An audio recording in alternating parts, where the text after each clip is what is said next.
After working 15 years at Vesper Runway and Shows, I sat in the office I had practically built from scratch, surrounded by kits I'd purchased with my own money, ideas I'd nurtured into full blown systems, and memories of deadlines that nearly broke me.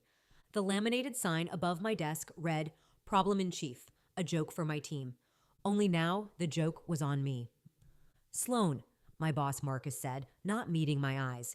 Due to restructuring, we're downsizing your position. I blinked once. The air conditioning hummed in the silence between us. He continued, We're bringing in a new hire fresh out of university. She'll be trained to handle media, event logistics, and, well, all the things you used to handle. This wasn't just a layoff. It was a replacement, a clean slate, a budget reset, a slap in the face after 15 years of doing 5 jobs for the price of one. I understand, I said calmly. 'Cause I did. Not the logic, but the message. You're too old, too expensive, too hard to control. Marcus exhaled, relieved I wasn't making a scene. You'll need to clear your office by Friday, he added, and take everything that's yours. You won't be coming back. I smiled slightly. Of course, I'll take everything that's mine. 15 years ago, I was hired as a show producer. Just that one role. But when the styling manager quit, I stepped up. When the backstage lead had a breakdown during a 500-person show, I took over. When the rental vendor bailed last minute, I ran to my car, grabbed my own in-ear monitors, cables, lights, and got the job done. The company never bothered replacing missing kit, so I kept bringing mine in piece by piece, year by year. Camera rigs, light kits, spare cables, audio desks, and every piece had my name written on it just in case. They always laughed at that detail. That detail would soon become everything. What they didn't know, what they never noticed, was that their entire runway infrastructure, their runway broadcast setup, their mobile event systems were mine. Not metaphorically, literally mine. By Thursday morning, I arrived early, before Marcus, before the new girl, before HR, and I started packing. The first few boxes were easy, labeled hard cases filled with packs, stands, and lighting consoles. Then came the modular catwalk lights, backstage cameras, DMX extenders. I had every receipt saved in a neatly labeled folder on Google Drive. Then came the crown jewel, the Q station. Marcus found me as I was unlocking the door with my own key. You can't take that stuff, he stammered. Oh, why not? I asked. It's essential to our event setup. I raised an eyebrow. Yes, it is. That's why I brought it in. Want to see the receipts? He hesitated, then gestured vaguely behind him. Well, maybe just leave the booth gear, at least until we train the new girl. I smiled sweetly. You said I wouldn't be coming back, Marcus. I'm just doing exactly what you told me to do. I loaded up my black SUV with help from Nia, one of the only co-workers who still had a soul. With every box we loaded, she whispered, His face looks more and more like bad lighting at a gala. By noon, half the storage closet was empty. Every piece of kit labeled SR was mine. I knew, because I'd labeled it. By 2 p.m., the runway broadcast equipment was gone. By 3:30, the backup show control laptops I'd brought in for remote events, yep, gone too. Marcus was pacing the hallway now, phone in hand, red-faced, whispering into his sleeve. They thought I was disposable, but they never asked, what if everything we rely on leaves with her? When I finally drove off, my SUV sagging under the weight of a company's forgotten foundation, Marcus stood at the curb, silent, confused. But it was Friday I left, and Monday would be fascinating. 'Cause on Monday, Vesper Runway had a high-profile show with over 300 guests, a runway broadcast, and multiple feeds across 3 cities, and they no longer had the kit, or the woman who knew how to run it. Friday evening, I drove home, car packed tighter than a moving truck. Every bump in the road made the lighting kits rattle, the mic stands shift.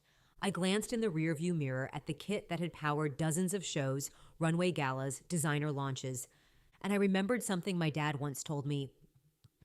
Never loan out what you're not willing to lose. That advice had guided every decision I'd made in the last decade, including putting my name on every single item I ever brought into Vesper Runway. Marcus had laughed at the time. Paranoid much? He'd joked. Now, I imagined him staring at the empty Q station, realizing just how much of his infrastructure had never belonged to him at all. By the time I got home, my driveway looked like a film crew had moved in. My neighbor Mike leaned on the fence with a beer in hand. "Big shoot this weekend?" he asked. "Not exactly," I said, exhaling as I opened the trunk. "More like the end of an era." He offered to help carry things in. As we unloaded the boxes into my garage, I told him the short version: how I'd been let go, how they brought in someone cheaper, how they told me to take everything that was mine, and how I had. He let out a low whistle. "So, what are they going to do without all this?" "That's their problem now." Saturday morning, I opened my laptop and scrolled through the event calendar on Vesper's public site. Monday, the big one, the Midtown Fashion Show. 3 cities, remote designer panels, a headline designer flown in by a celebrity creative director, broadcast to over 2,000 viewers, and every year, I was the one who made it happen. I knew their playbook inside and out: the kit required, the setup time, the backup plans, the cables no one else remembered to pack.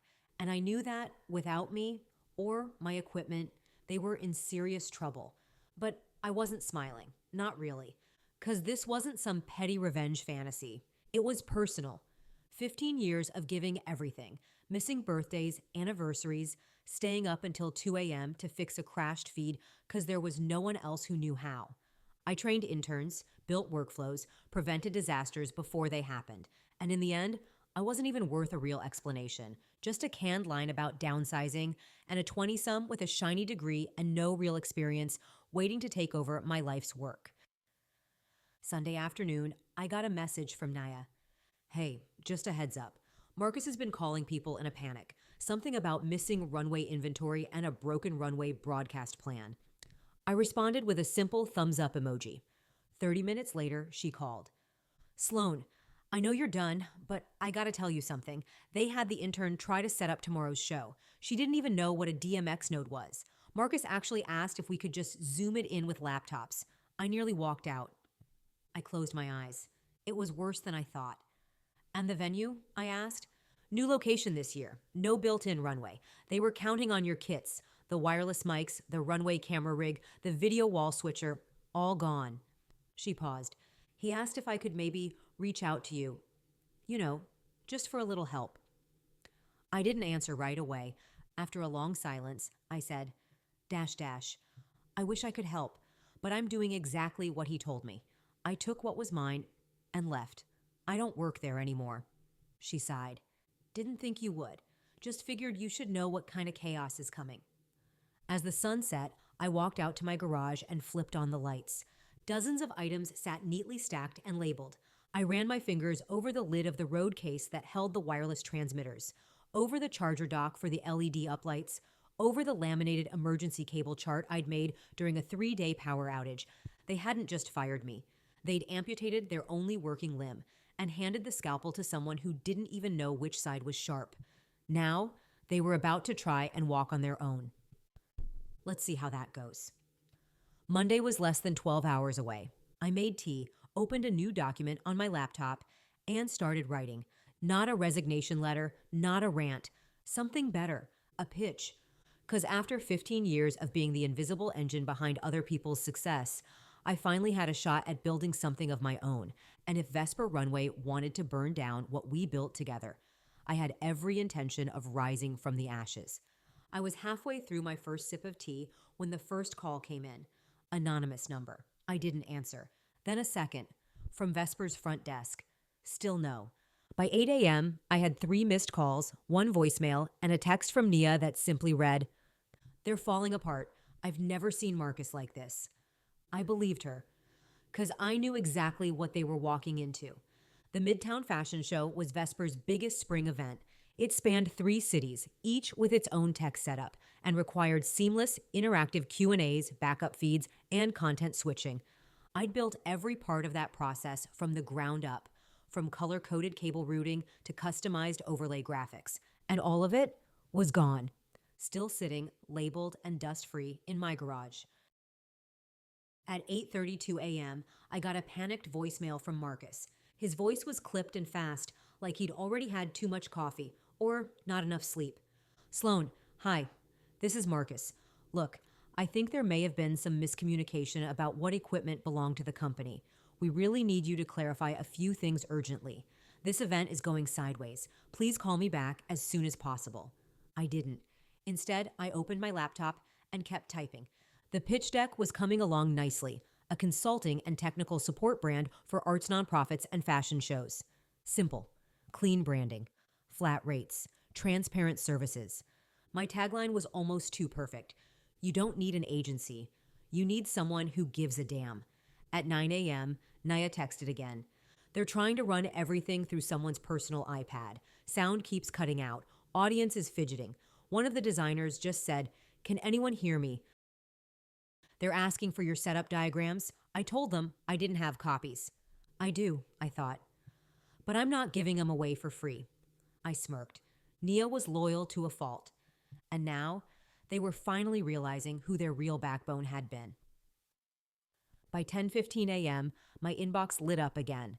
This time from Priya, Vesper's press lead. Hi, Sloan. I hope you're doing well. Marcus asked me to reach out and see if there's any chance you'd be available for a quick consult today. He's willing to compensate you for your time. Please let me know if there's any way you can help. I stared at the email for a moment. Consult. Not help. Not save us. Consult, which legally meant billable hours. But I didn't reply. Not yet. At 11 a.m., I finally let myself breathe. Tea gone cold, emails piling up. I walked out to the garage and opened one of the hard cases, taking inventory. Everything was still pristine, ready to deploy, ready to earn me money instead of building someone else's empire. By noon, Vesper's runway broadcast had been pulled offline. I didn't need Naya to tell me. Social media was already catching wind. A few show attendees had tweeted about the failure. Biggest fashion event in the region can't keep their feed live for more than 30 seconds. Embarrassing. They fired the person who used to run this. That's what I heard. Wild. At 12:46 p.m., Marcus called again. This time, I answered. Sloan, oh, thank God. Look, this whole thing's gotten out of hand. I didn't say anything. I admit it, he continued. I didn't realize how much of the runway stuff was actually yours. I should have asked more questions. Silence. We need help. Just a few hours. I'll pay you personally if I have to. I finally spoke. I appreciate the offer, Marcus, but I don't do last-minute emergency calls for people who told me I was replaceable. I never said you didn't need to. You said downsizing. You said take everything that's yours. I did. Now, you're seeing what I left behind. Silence again. Sloan, please. I sighed. I'm happy to talk business, not favors. Business, consulting, contracts, rates, the kind of professional respect I never got when I worked for you. Okay. Can you send over your terms? I already did. What? Check your inbox. Because 15 minutes earlier, while he was busy begging, I'd sent a branded quote with an emergency same-day consulting rate 4 times my old hourly salary. And he had exactly 2 hours to accept before I turned off my phone. By 1 p.m., he'd signed. By 2 p.m., I was logged into their temporary stream remotely, stabilizing it with the same software I'd used for years and walking Nia through a patched-together version of my original workflow. By 4 p.m., my invoice had been paid in full. No apologies, no recognition. Just a confirmation email and a note at the bottom. Please keep your availability open for future events. I closed my laptop. If they wanted me, they'd pay my rate. Not because I was bitter, but because knowing your value is only half the battle. The other half is making sure no one gets it for free. By Tuesday morning, I'd already had 3 inquiries, not from Vesper, from their competitors. One was a mid-sized conference group who'd followed the Midtown broadcast and noticed something odd. The stream quality had improved mid-event, despite obvious tech hiccups earlier in the day. The organizer called it a mystery save. The second was an arts nonprofit in the fashion sector. They'd been at the show. Their director pulled me aside during the awkward lunch break and said, I don't know what happened this morning, but someone fixed it. Was that you? By the end of that week, something inside me had shifted. I wasn't just reacting anymore. I was building. Every document I created, every client conversation, every minute spent updating my old logo. It all felt like I was finally pouring those invisible hours into something that was mine. 3 months after I'd walked out, I stood backstage at Hudson Hall, clipboard in hand, headset snug, watching a room of 800 people take their seats for the Fashion Futures Gala. My show. Not Vesper's, not Marcus's. Mine. Our calendar was booked through fall. 2 part-time AV techs, a virtual assistant, not just busy, in control. Camera 2, stand by, I said into the mic. We're live in 3, 2. The broadcast began without a hitch. Smooth, polished, precise. And this time, the credit wasn't going to someone else. Later that night, as the applause faded and the audience filed out, I checked my email. Among the client notes and vendor updates was one that made me freeze. Subject: Vesper request. It was from Delia Monroe, CFO of Vesper's parent company. Sloan, I hope this message finds you well. Vesper Runway has undergone a series of internal changes. Marcus Hale has officially resigned. We've also parted ways with 2 other senior staff members. We're reevaluating the company's structure and would like to extend an offer for you to return, not to your old role, but to lead a new division focused on event technology strategy and consulting. You'd report directly to me. I read the message twice, then a third time. They weren't just asking me back. They were offering leadership, authority, autonomy, a chance to rebuild the house they'd once tossed me out of. But I'd already built something better. I clicked reply, typed slowly, carefully. Hi, Delia. Thank you for the update and the generous offer. I'm proud of the work I did at Vesper, but I've since moved on to pursue my own path. Sloan Studio Productions is now fully operational, and I'm focused on growing something that reflects my values: accountability, respect, and ownership. I do wish Vesper the best during this transition. Let me know if you'd like to discuss licensing access to any of our technical frameworks. Happy to talk business, just not employment. Warmly, Sloan Rivera, founder, Sloan Studio Productions. I hovered over send, then clicked. It didn't feel spiteful. It felt final. A week later, I was invited to speak on a panel for women in fashion production tech. The topic: what happens when they replace you, and you replace yourself with something better. I shared the whole story. The silent burnout, the downsizing, the moment I was told to take everything that's yours, and the realization that everything that made Vesper work had been quietly carried in and cared for by me year after year. After the panel, a young woman approached me, early 20s, maybe a year out of college. Hi, I just wanted to say thank you. I was recently told by my boss that people like me don't last in this industry. I was thinking of quitting, but your story, she hesitated. It reminded me that I'm not crazy, that some of us really are doing everything and getting none of the credit. I smiled. You're not crazy. You're ahead of the curve. Document everything. Put your name on your work, and don't wait for someone to give you permission to own your value. Her eyes watered. She nodded. That moment alone made it worth it. By the end of that quarter, Vesper had lost 4 long-term clients. Their standing with vendors and sponsors had taken a hit. Meanwhile, Sloan Studio Productions had signed with 2 national arts nonprofits and was negotiating its first licensing deal with a show control platform provider using diagrams and systems I'd built long ago. Nights no one at Vesper ever knew I'd stayed late to finish. Not out of obligation, but because I cared. They never understood that. They assumed I was lucky to have a job. Now, they were lucky if they could get me on the phone. As I sat at my desk one evening, sorting proposals and onboarding forms, I looked around my new office. A converted space above a co-working studio, bright with natural light, covered in sticky notes, whiteboards, and cables coiled neatly on the shelves. Everything here was mine. And more importantly, everything here was built from scratch. Not stolen, not borrowed, not downsized. At 56, I'd finally achieved what no promotion could ever give me: agency, ownership, respect, on my own terms. Because when Marcus told me, take everything that's yours, he had no idea what that included.